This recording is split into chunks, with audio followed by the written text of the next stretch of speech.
This episode is brought to you by the Slash and Cast Podcast Network. Learn more at slashandcast.net. There are legends around here. Who died and made you fucking king of the zombies? Even if only in their own minds. Forgotten, but not yet dead. I want to play a game. Some have tried to stop them, but they keep coming back. Don't let the door hit you in the ass on the way out. Coming to entertain you. They are the Crystal Lake Soldiers.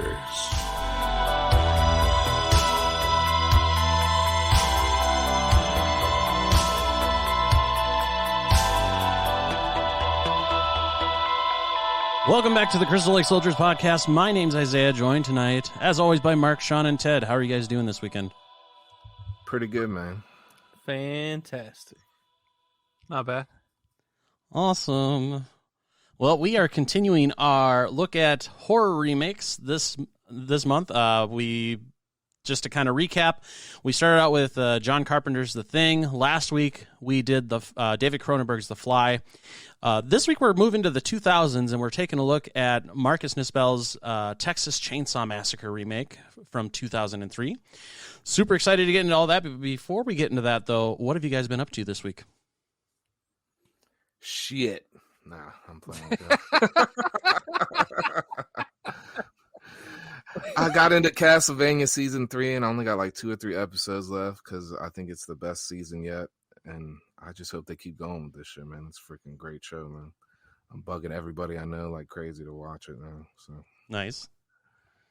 And I watched Vice Academy 3 on a whim because I never finished watching the set from Vinegar Syndrome.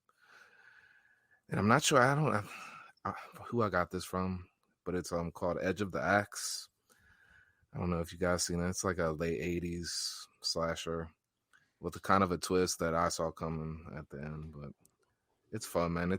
I think it's on Shudder or Prime, one of those. If you guys want to check it out. So Okay. outside of that, man, just dealing with life, which has been extra frustrating.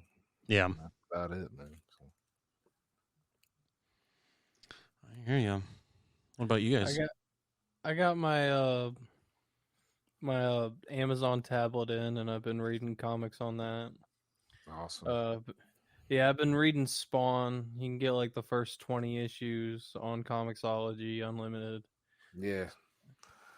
Yeah, I got that loaded up, and there's like 3 or 4 of the 30 Days of Nights books on there, so I got those next when I'm done with that. We finally watched Psycho Gorman, and it was amazing. I'll probably buy it. It was so freaking awesome. All right. It was everything like from the trailer. It's everything you would expect from the trailer, and then if you add in some like Power Rangers-esque villains to it.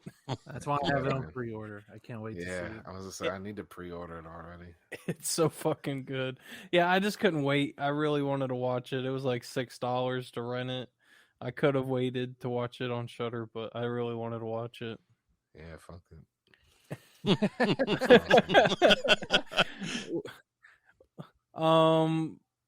Been playing some new games on Game Pass. I've also been playing a lot of Spider-Man Miles Morales on the PlayStation, and that game is so freaking good. Yeah.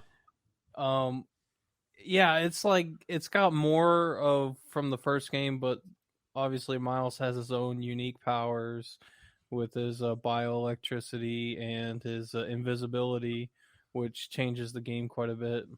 Okay. I'm glad they added that because it would seem like a boring game if it was just the same powers as Peter Parker. Yeah, and they definitely made it unique. They changed they got the hip hop soundtrack, which is really good. The soundtrack to that game is amazing. I love the premise that they used to make sure that Peter's not there to make so it's a lot more challenging because there's only one Spider-Man instead of 2. And the premise is Peter's like pretty much in short terms, he's pretty much like, oh, so this new kid's here to be Spider-Man. So you mean I can take a vacation? So he goes on vacation with Mary Jane and leaves it to Miles. That's Heck yeah, great. man.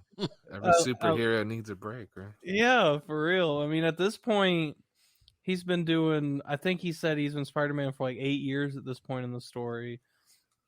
Which, yeah, I would feel that too. Every day, all day. Man, I don't love even do all that, and I already feel like I need a vacation.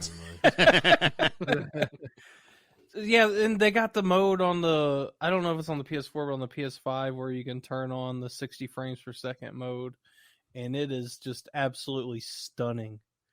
It is so amazing. I've never played a game. How did Miles become a Spider-Man? What's his origin story? Because I don't know this. I don't. Yeah, me Well, We all know Peter Parker, but what about Miles?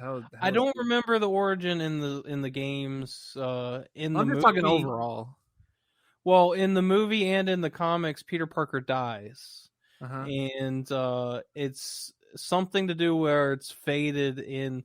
Peter Parker didn't just happen to become Spider-Man by accident; it was fated to happen. And there's to keep everything in balance. There's always a Spider-Man. So if Spider-Man dies, somebody else is going to inherit the powers some way through fate. In the movie, Peter Parker died, and then Miles got bit by another spider while he was out tagging stuff in the sewers and stuff. Oh, okay.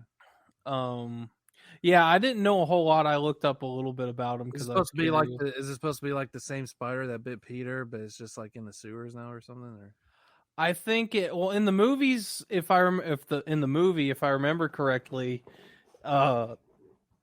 Dr. Ock was experimenting with tearing through realities, and a spider came out of a different multiverse into Miles's multiverse, and that's how it got there. Okay.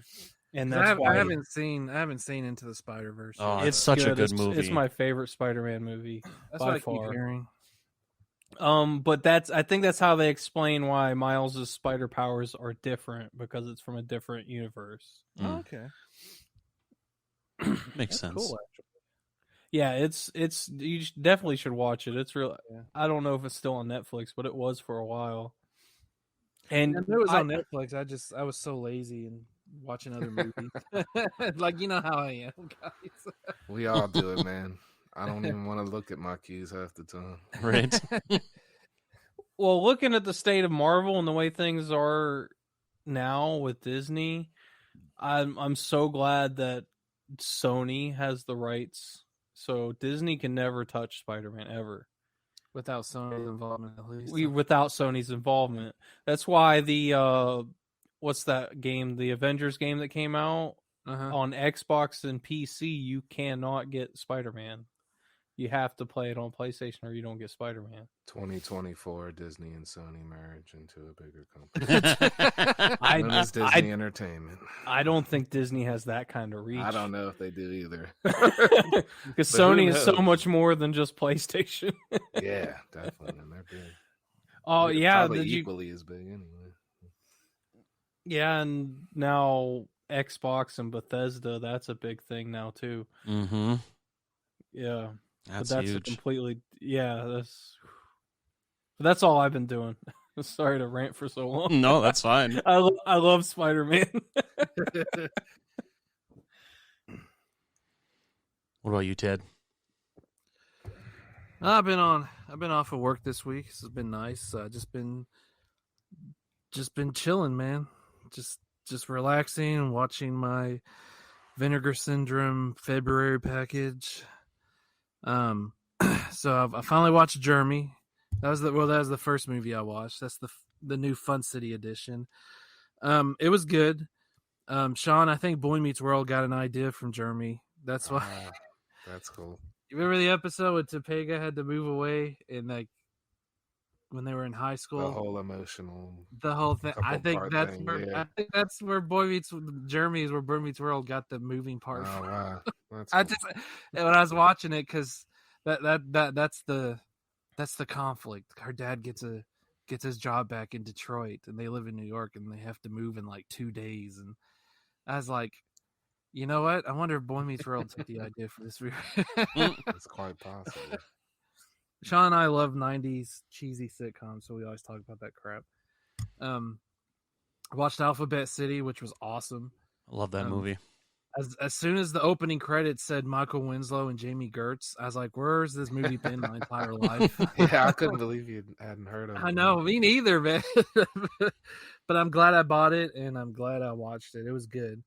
And then I watched I Start Counting with Jenny Agutter, which was really good. That was my favorite of the 3 Fun City editions that are on Vinegar Syndrome right now.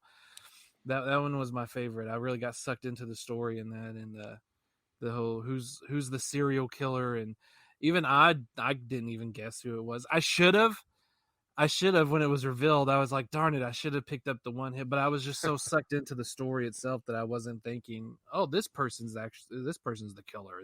Anyway, but it was a good movie. I watched Hitcher in the Dark, which I really liked, and I was telling Isaiah this earlier. It was getting to it was looking like it was going to have a crappy ending, and which would have made me very disappointed. But they twisted it on me, and they did a swerve. They did a swerve on me, and I enjoyed the movie. Then later that same day, I watched The Fear, which was okay. I didn't hate it. I didn't love it, but it wasn't a bad movie overall, in my opinion. That's why I say you got to hold out for the sequel, man. That's where it improves itself. Yeah, Mm-hmm. that's what you keep telling me. Hopefully it'll get released at some point so I can check it out. I still ordered The Fear though. Yeah, it was okay. I didn't mind it. I wasn't angry that way. I think it was a little too long. It should have been maybe 10 minutes or so cut from it. Yeah, it has a slow pace. Man. It's like an hour and 40 something minutes. There's just some things that I'm just like, does this really need to be in the movie? Like this, right. But it was a good movie. And then yesterday I started digging into the Forgotten Gialli Volume 3 set. I watched 2 of the 3 movies yesterday. I watched Crazy Desires of a Murderer, which I liked. I guessed the killer, but I mean, it wasn't that hard to guess the killer. They kind of had their own. It was a smarter way of doing it than in Friday 5 when Roy's like, "You talking to me, Sheriff?" But it was kind of obvious the way they did it. You're just like, "Oh, this person's the killer," because it's the only thing that makes sense. I was right, of course. I was like, of course. And then I watched Murder Mansion, which I didn't hate, but I really didn't have any interest in it to begin with. And so, I mean, it is what it is. So, yeah, I just need to watch Autopsy, and then I'm done with this month, or February stuff from Vinegar Syndrome. And, I just bought some stuff from Kino. They had they've been having a sale, so I bought some movies from my wish list there. In Ronin Flicks, I bought a couple of movies from there. They had a sale also. And I was able to get my Shop Factory Valentine's Day sale in the mail today. Or not today, earlier this week. Which shocked me because I was like, well, it only took them a month this time. I was shocked I got mine before you got yours, because usually you end up getting yours before I get mine. So I think because I bought mine afterwards, and some of my stuff was on back order. I think that's what happened. Oh, okay. And 2 of them were going out of print to begin with. So I was kind of getting ready for them to say oh, we don't have these 2 items, but now I got everything. So I was like, okay, that's good. So yeah, I've had just a nice relaxing week, playing some 2K20 also in between, watching some movies. So that's been a nice week. Very cool. Me, it's been kind of a lot of doing nothing. Kind of like last week. I've been still watching more Trailer Park Boys. I've started getting into watching some of the behind-the-scenes stuff from a lot of the earlier seasons that they have, like bloopers and just different stuff like that. So that's been fun to watch. Beyond that, I watched Texas Chainsaw for tonight. And then been still watching a lot of early 90s, late 80s NWA/WCW still. I've been still on that kick, so I've been watching a lot of Saturday Night and different things on YouTube and through the network and all that. Beyond that, I've been starting to dabble a little bit with 2K20 because I finally bought that when it was on sale again.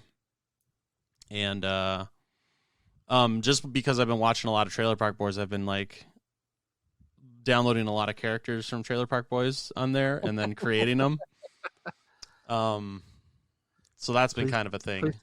Please tell me you got Bubbles. Oh, Bubbles was the first one I got.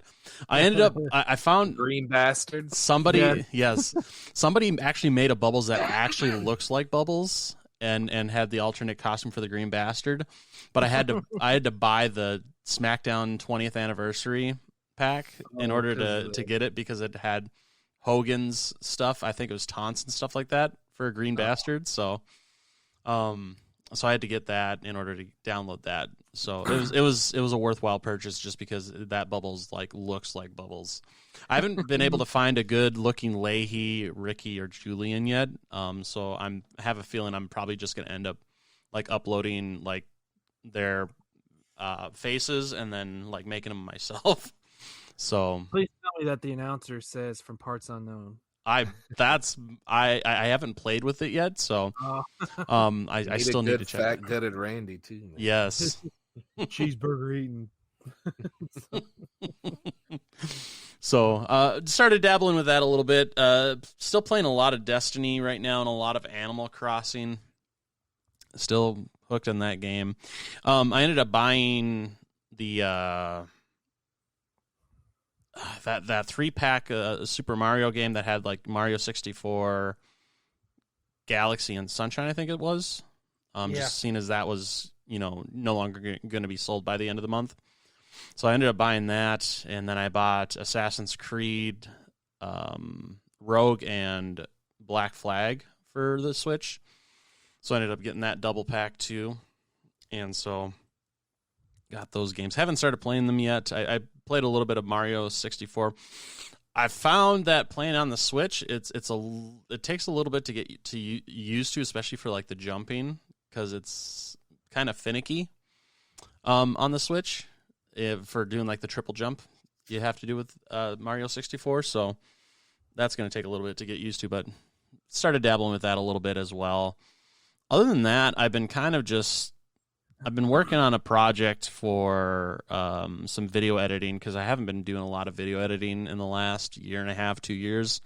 And I've been starting to kind of want to get back into that. So I've got a project that my buddy actually sent me where they provided like a footage for like a short horror movie. And then they just give you free reign to do whatever you want with it to like edit it into your own short film, basically. So I've been starting to dabble with that a little bit and get back into editing. It's something I've been wanting to do for a while. And then also just kind of working on, because I wrote a script for a short film, I don't know, it was about 4 or 5 years ago. So I've been kind of going back into that and like retweaking it and stuff because it's something I'd like to make at some point. And yeah, that's awesome, man. It's always good to work on those things. You got to push yourself to get that stuff done. Yeah. I'm so good at... I mean, in general, people do. Right. Personally. I'm so good at, like, starting and stopping projects. Like, I'll start something strong, and then I'll just drop it and never finish it. So, not that the script isn't finished, because the script is finished, but I'm just going back and, like, retweaking, because some things don't make sense, or some things just sound weird. So, retweaking some of the dialogue and... It's always good to have someone else look at your work too, man, because we're all our own worst critics. We can overthink shit and sometimes more than help it. So. Agreed. So, yeah, so just starting to get back into that just because that's something that's always kind of driven me because I've always wanted to make movies and short films and stuff. So, and I think it's about time I start doing it. So, because like the one thing I look forward to every week is doing the podcast, just because it helps keep that creative side going, for different things. But then I've always wanted to do video and movies, so it's just I don't know, it's just something I've been just working on trying to get back into, especially now because I've just got extra time on my hands. So it's better than just sitting around watching YouTube all the time. So. But that's pretty much all I've been up to this week.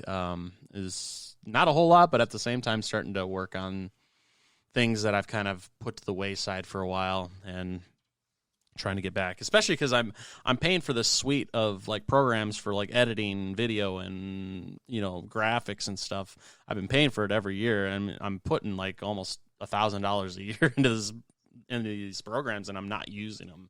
So I think it's about time I start doing that if I'm going to continue paying for these fucking programs, you know. But that's about it. So for tonight, I don't really have anything much for really like news.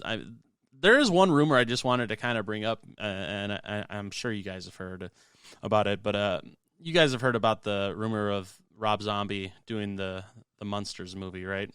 I heard it was confirmed, actually. Was it? Yeah, and I don't know, man. I like the Munsters, but I don't think it's.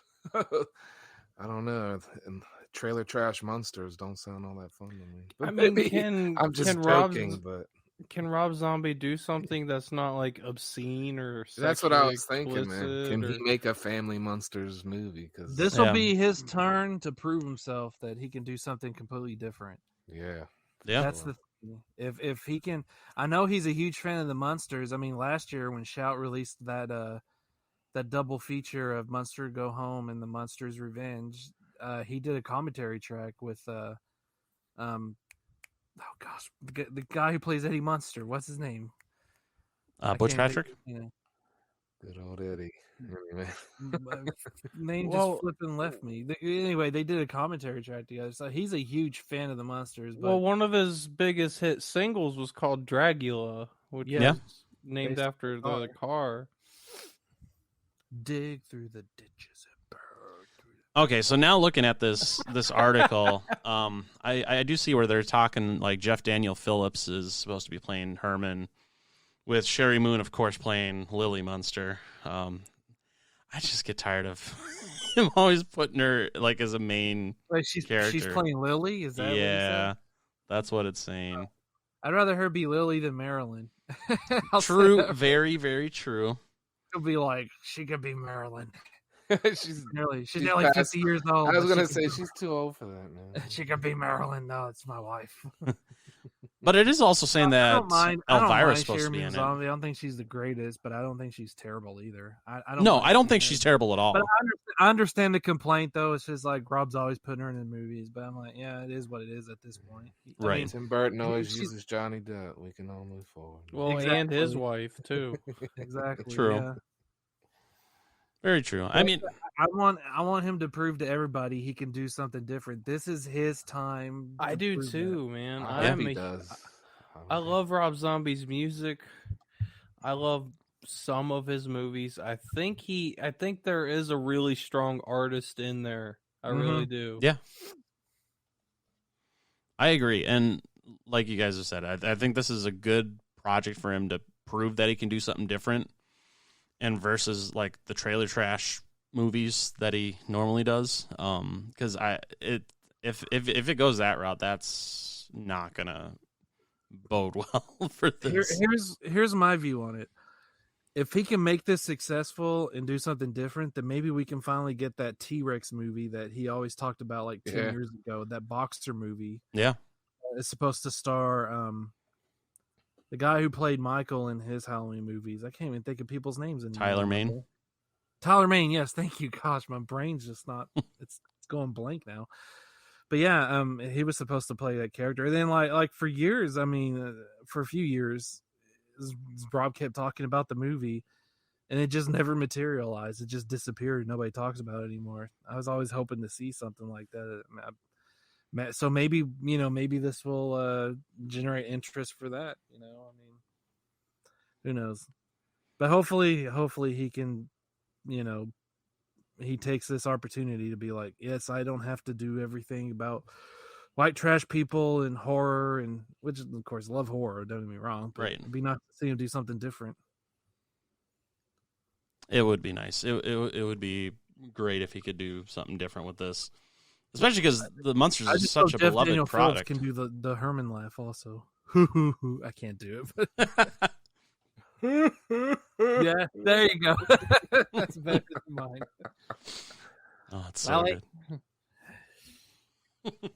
So we'll see what happens, because it also says that supposedly Richard Brake's supposed to be in it as well as Elvira, so could be interesting. I love Richard Brake. So and I love Elvira.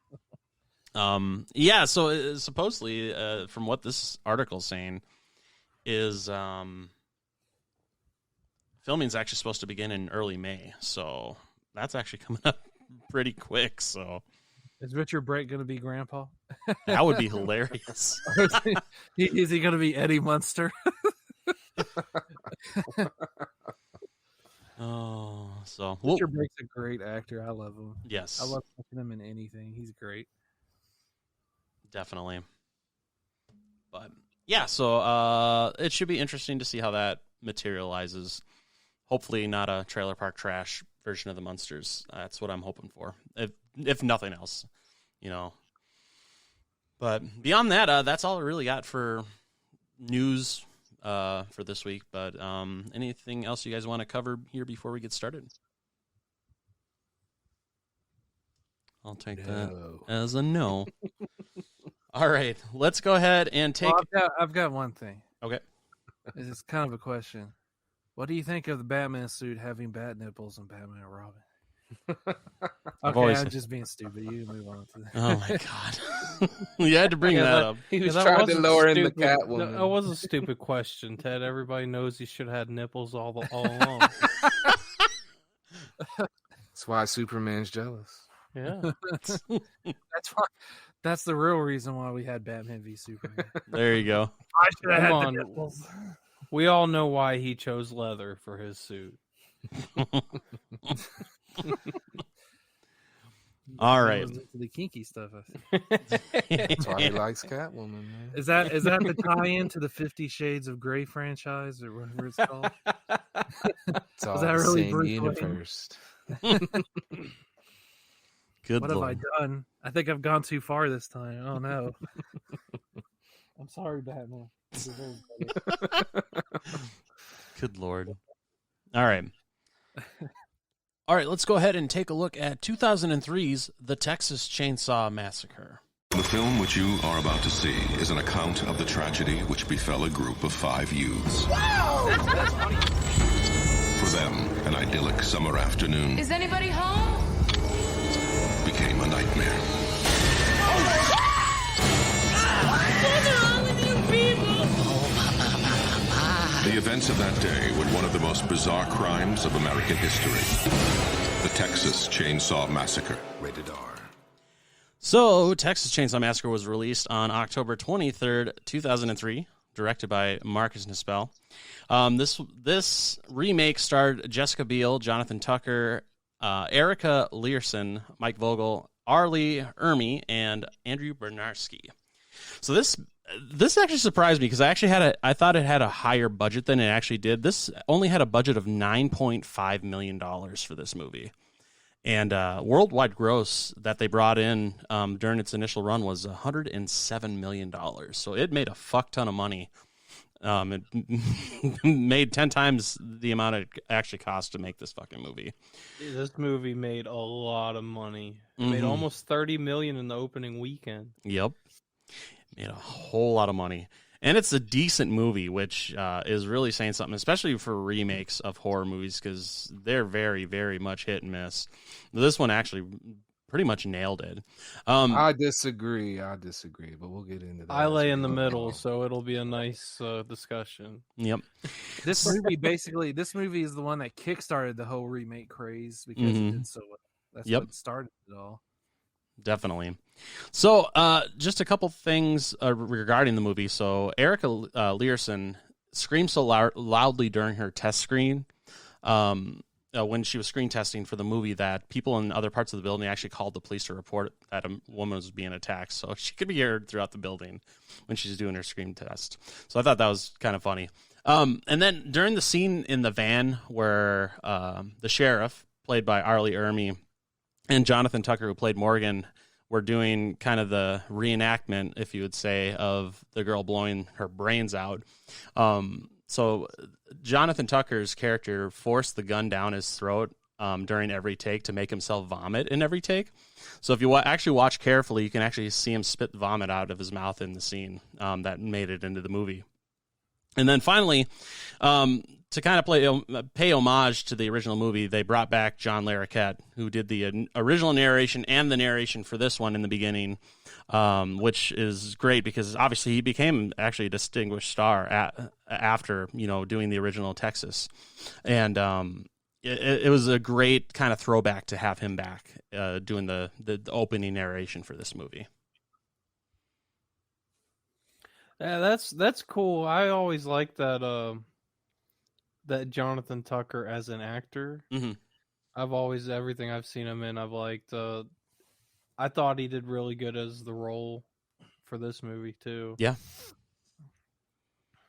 And Arlie Ermey, man, he steals the show. Oh, definitely. He is definitely by far my favorite character in this whole fucking movie.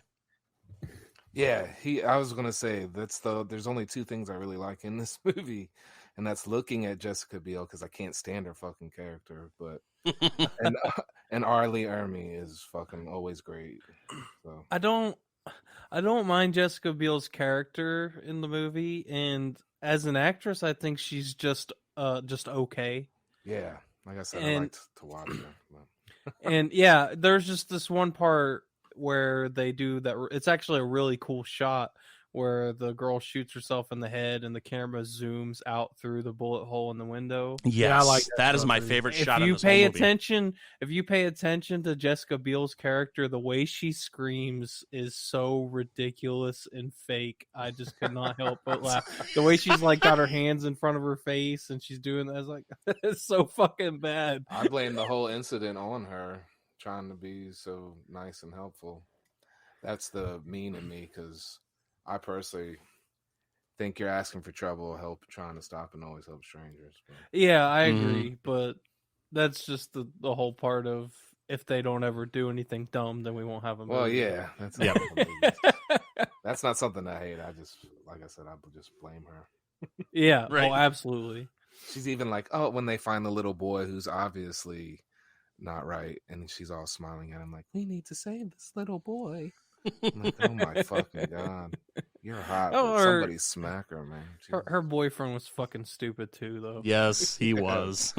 Just start wandering around the house. Though. Darn, his death was just woo. Can we take a second to acknowledge how dumb it is? I mean, I understand the reasoning, but how dumb it is. The movie's called Texas Chainsaw Massacre, and it opens with a song called "Sweet Home Alabama." Yeah, I know. Yeah. On top of the fact, during that time, that was a big famous because they were going to see Skinnerd, man. I get that. Well, I understand. Hold on, because I just thought of that. The thing with that, Leonard Skinnerd songs there are. You know that's how the many one everybody songs, knows. You know how many hit songs there are that are about Texas? Yeah. Well, hold on. So back to the Sweet Home Alabama thing. They shouldn't even use that in this movie, because that song actually came out after when this movie takes place. So that's a continuity error right there. That should have never even been used, because that song wasn't even ever released, during that time frame. So, yeah, I don't think women had jeans cut like Jessica Biel. No, I don't think so either. No, I'm not complaining, but oh, they did, Sean, but you had to look for it. I was looking. I found them. She had to buy them in the junior section at Baby Gap. Guys, that's where most of the budget went to, is for Jessica Biel. But... I ain't complaining. She wasn't really that big of a name at this point. No, yeah, not really. Nah, she had just done Seventh Heaven, and that's why I always got a kick out of it, because she was the pastor's daughter. Yeah, this was like her trying to break out and make a career. Yeah. Yep. No, excuse me. I have another complaint about this movie is I don't find old people from Texas scary.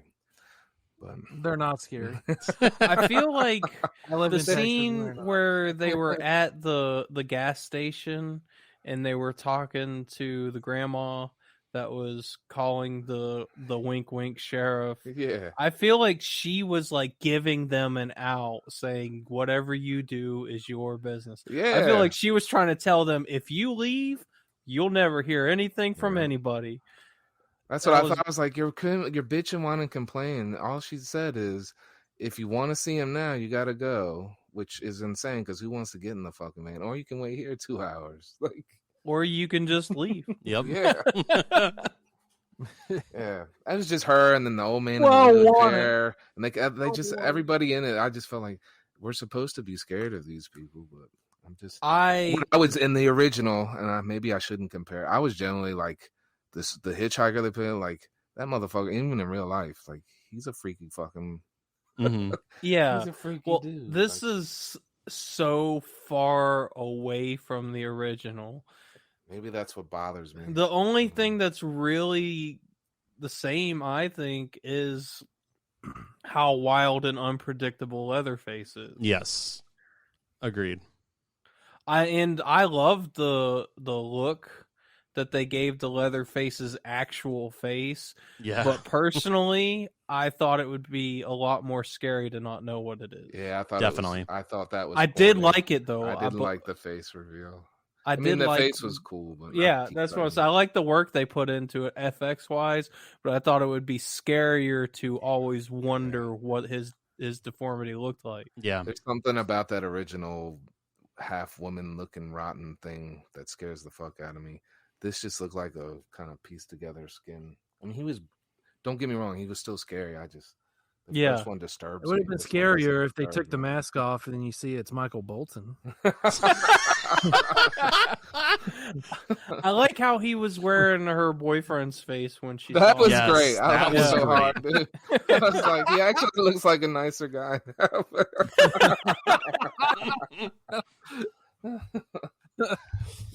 Oh man. Yeah, I mean, I the thing with this movie, because it's definitely not a perfect movie. It's definitely not going to be ranked for me like how like the last two were, because the last two movies were 5 out of 5. This one it definitely has its flaws. Like this one, because like the original Texas Chainsaw Massacre obviously is like the perfect drive-in movie. It's gritty, it's grimy, and that's how it should be. Where this one, it's like they're trying to do gritty and grimy, but like more polished in Hollywood. And that kind of like aesthetic almost didn't work for me. I still enjoy this movie. I still like it a lot, but it just looked too polished, in my opinion. What I thought too, man. Like when they're going through the house and when you see Leatherface and he's cutting the dude's leg off or salting it or whatever, like they're showing all this stuff, and I'm like, and then all this stuff, the teeth and all, it looked too polished, and the score wasn't like grabbing me. That, like in the original, man, like just the sounds alone when she's in that house and moving around before it comes out of the thing, like you're like, oh, I don't know, it like tenses you up. Yeah, and that's the thing with Platinum Dunes movies. For the remakes that they've done, their scores have been very, very generic between this one, the Friday the 13th movie, and Nightmare on Elm Street, because the scores just have not been very grabbing. Like music is what helps to like grab you with a movie, and definitely that's kind of a down point with this movie and all the Platinum Dune remakes has been the score for sure. For me, among other things, especially with like the Nightmare remake, which doesn't exist in my opinion, but that's a whole other story for a different day. But what remake? Exactly. The polish was weird for me watching it this time because I don't have it on Blu-ray. I have the DVD. Same. And this was such a weird time for DVDs where they were trying to pump so much clarity that the DVD was not capable of handling. So there's this weird like white film silhouette outline around every person. It was just so weird. It was like it looks like it's really good quality and it's really bad quality at the same time. I have the same thing that you have. Yeah, it was like right before Blu-ray really came out. Yep. It was at the height of the buzzword was high definition. Right. Was the big thing, and it was just a weird DVD to watch, just as far as picture quality goes. But guys, that DVD has more high definition than the real world. Why do you need to leave your couch? This is one of my favorite remakes. It entertains me more. I like how it's changed from the original. They changed things up, the story. Yeah. for some reason, people have been crapping on the original now for a few years, which I don't get. Other than the fact that it's the same complaint. Oh, Franklin's just annoying. I'm like, well, that's kind of the point. Franklin was supposed to be right. I hate fucking Franklin, but he's necessary to the movie. Exactly. He's supposed to be annoying because Toby Hooper had envisioned that movie as some sort of dark comedy. And so when Franklin dies, it's supposed to be like, yes, he's dead. Yeah, which is exactly how I feel. Right. This movie, I like it that it's what a remake should be. It should be different, and that's what it is. Early Ermey, of course, what can I say? He's great. The twist on the hitchhiker, instead of the hitchhiker being a crazy person, she's extremely traumatized, and when she finds out they're going back into the direction of where everything is, she just like, no, forget that, and pulls the trigger and shoots herself in the head. Jessica Biel, I've never been a big fan of, even during the 90s when the Seventh Heaven show was going on. I never really watched that show. I seen like maybe a few episodes here and there. Mm-hmm. But I thought she was okay. I mean, I think I could be wrong. This might be the only movie I've ever seen of hers. I don't remember seeing any other movie Chuck with and her. Larry. Did you ever see Chuck and Larry? Seen what? Chuck and Larry? Yeah, I think it's the one where Kevin James and Adam Sandler. No, I have not seen that movie. Larry. I have not seen that. That's movie. a good movie. It's I know she was in. hilarious, I know and it's she what was in made me Stealth.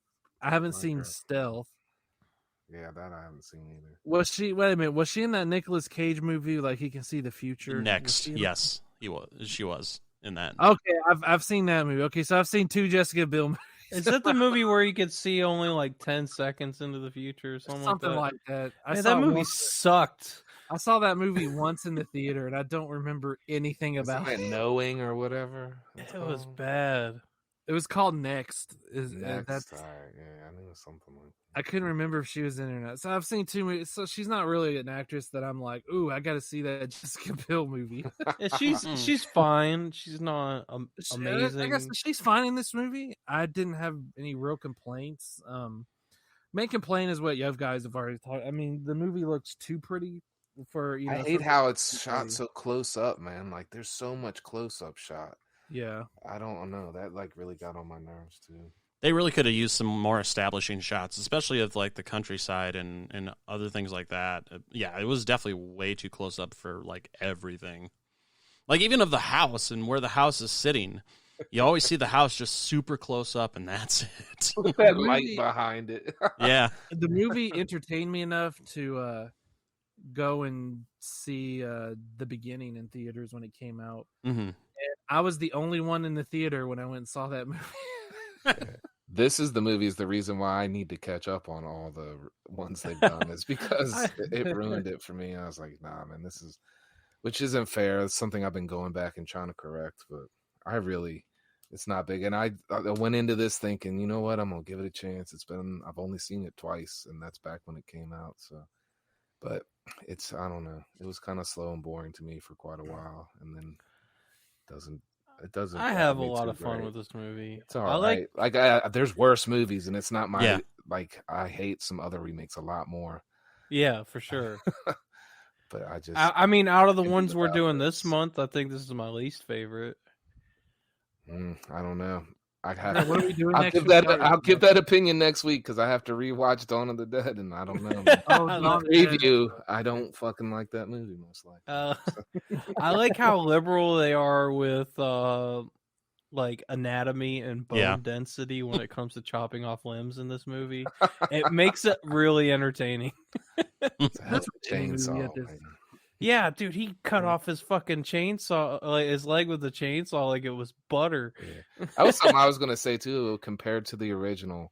And it's something when the people were actually getting ready to make this movie, I believe. I read an article, and Toby Hooper was a little discouraged at what it was going to end up like because they were like, we're going to try to make it as bloody and gruesome as your original one. And if anybody's ever actually seen that, it's a lot of suggestion, but we don't Just the see tone in anything. the movie that fucks with you. Yep. There is no gross, bloody violence in it. I And it's think the funny to only- me how that grabs you. To me, it grabs you so much more than this one does, even though this one has the violence. I think the only blood we see in the original is when he puts her on the hook, and we just see blood like on the wall behind her. We don't even see the hook like penetrate her or anything, like her back. Yeah. Yeah, the Toby Hooper said he was shocked that the movie got an R rating because that's not what he was really shooting for. Because he's like, there's like no anything in this movie, but it was I all love the dark. chaotic ending of the original. Yes, I do too. This was okay, but they threw the whole "I saved the baby" thing in, which was part of her character. But I was like, oh, of course, she fucking finally saved something. It's the whole fucking reason they went through it. So the words of Seinfeld, Sean, you gotta see the baby. Elaine, she's a hero. Yeah, that's with this movie. That's the one thing I definitely think it's missing is that ending like dinner scene like you got in the original. Yeah, man. Because going back and watching, because I haven't watched this one a whole lot, and it's probably been about 10 years since I've watched it the last time, and I totally forgot it doesn't even have that in there, and I'm just like, oh, that just feels like it's missing because it just feels like it should be in there. Because then you get the reveal that the whole family is working together, and and all that, and that's definitely like a whole dynamic that they have in the movie. But it just would have been so much better if they would have did that whole dinner scene like they did in the original. Yeah, the way they did it in this movie was family in this to me. Sorry, Mark. That's fine. the way they did it in this movie, like they did do it kind of where they woke her up by pouring the beer on her face, and he was there getting his pants ironed, and it lasted for like 15 seconds maybe, and it just didn't have that weight like it did in the first one. Exactly. Then they just throw her in the basement. Part of it, maybe part of it is because you already knew that they're working together because you've seen the original, right? But I don't know. I feel like even if I hadn't, I wouldn't have gave a crap about that scene. Yeah. Where's the sheriff? Oh, he's well, that's another thing about that scene. She's like complaining, me and my boy and all that. And I thought, man, the family wasn't victims in the original shit. They were just fucked in the head and thought this was the way to live. I mean, I guess they were upset about their meat business. I don't know. They weren't upset because Leatherface was picked on. I love the second movie when he's winning competitions with his famous chili. It's the corn chip that's in there. Just toss that. Oh, I don't care what everybody says. I love that second movie. Yes, the second movie is great. Yeah, it's fun. It's fun. Dual wielding chainsaws like he's a Jedi.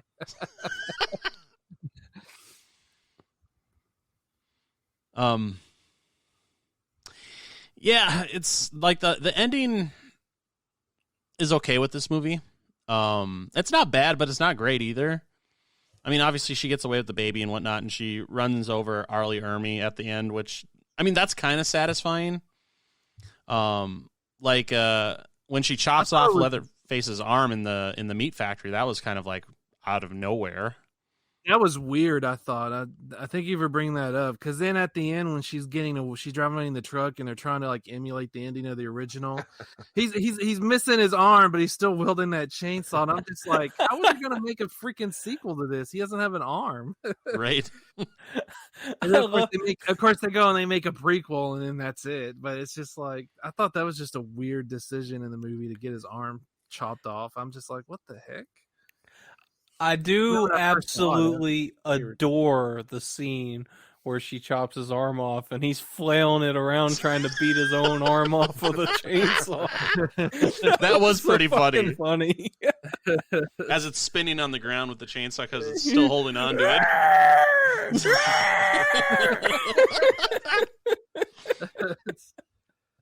Oh my god, it's so good. That's so good. Oh my god. Yeah, I mean, when he falls and cuts himself with the chainsaw, he's like, "Oh shit, that actually hurts." We should have had a scene where he just stops. Is just like, you know what? Maybe I shouldn't do this to people. Just walking away from Jessica Biel, picks up his arm and walks away. minute she drives away, that's it.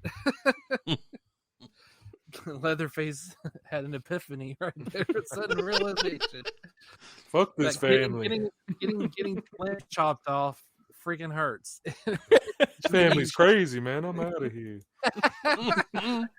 That'd be the greatest remake ever if that actually happened in the ending. Leatherface in Manhattan, but not the way you think. Oh man, God. Will Leatherface find love in Manhattan? He goes on to be like a victim's advocate or something. It's not my fault I chopped those people up. The family made me. Oh my God. He's gonna get on the new presidential cabinet. That's good. That's good stuff. I don't have really much more to talk about the movie. Like I said, I particularly like this movie. It's not the greatest for me, and I'm probably right with Mark. This is probably my least favorite of the remakes that we're doing this month, but I still enjoy this movie a lot. And I'll just kick things off with giving my rating. I would probably give this one 3.5 out of 5 for the movie. Like I said, it's good. It's just a little too polished, like I was saying. Like even the characters look a little too pretty. It is what it is. I think the movie does what it sets out to do, and it made a fuck ton of money. And it's not a terrible movie by any stretch of the means.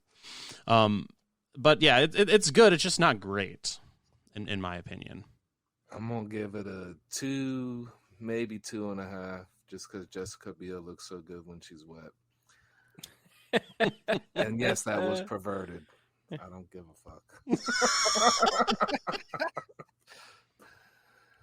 Man, I'm gonna give it a 3. It's like the middle of the road. The weird polish of the movie and I don't know why, but it's just got this weird pacing to it that I don't think is right. Okay. I do enjoy the movie. I love watching it, but I don't think it's a spectacular movie, and I don't think people should rush to go see it if they haven't seen it. I will say it's inspired me to go and watch the other remakes, because I'm sure there's a good one in there somewhere. So...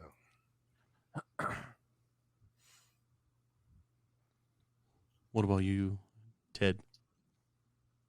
Oh, sorry. My mind kind of went blank. I was thinking about Jessica Biel for some reason. You're welcome. Oh.